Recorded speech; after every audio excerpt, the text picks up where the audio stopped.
Hello friends, this is Coach Veer on my YouTube channel Coach Veer, and in this video we'll look for the series or the addition of these fractions, but they are like pretty peculiar. Let's start the solution, but before that a request to you all, don't forget to subscribe my channel and share it to all. So let's start it.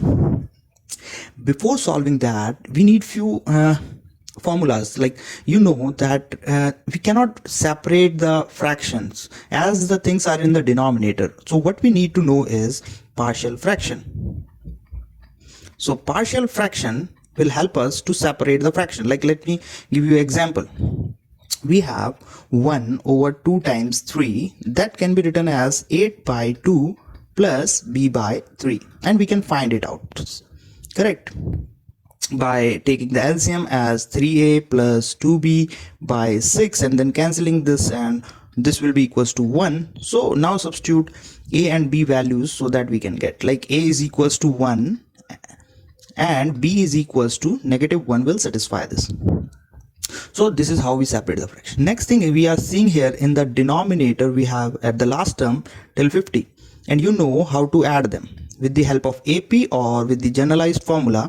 Like for this, if we have 1 plus 2 plus 3 plus till little n, then it is equals to n times n plus 1 by 2. But now the thing is, it's in the denominator. So what we can do is put them below 1, and you can write it as 2 upon n times n plus 1. And now here comes this partial fraction. So how to separate this fraction? We need to know that. So a upon, let's say it is having n denominator and b is having n plus 1 denominator. Now how to find a and b? Take the LCM, keep this side same, let me slide it down, 2 n plus 1 is equals to a times n plus 1 plus b times n. Now the denominator is n times n plus 1. We can cancel both side denominators as they are equal.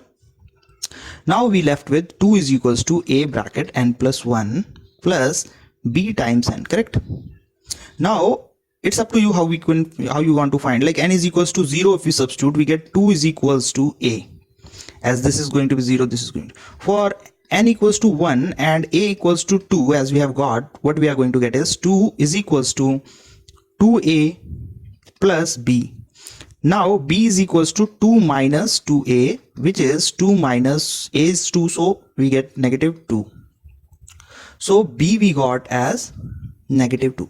So what it means is this term can always be written as 2 upon -2 upon n, -2 upon n plus 1. This is what we need to use for all the n's. Like as you can see in the first, we have 1 plus 1 by 2. Let me take it down here. So what we can do here is substitute n is equals to 2.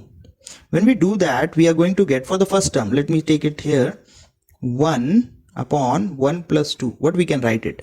We know that for n equals to 1, it is 2 by, here n is equals to 2 because there are two terms. So by 2 plus, or you can put -2 by 2 plus 1. So we get 1 minus 2 by 3 for the first term. Similarly, for the last term and all, we can generate the values. So let's take them on a separate page. What we can do here. So this one we have just solved, that it is equals to 1 minus 2 by 3, the first one. Then the second one, if we calculate it, it's going to be 2 by 3 negative 2 by 3 plus 1, 4. This one will be 2 by 4 negative 2 by 5. See, it's a sequence. So till last one will be 2 by 50 negative 2 by 51. That's what we get. So as you can see now, the initial and the final term is only left. Other terms are getting cancelled out.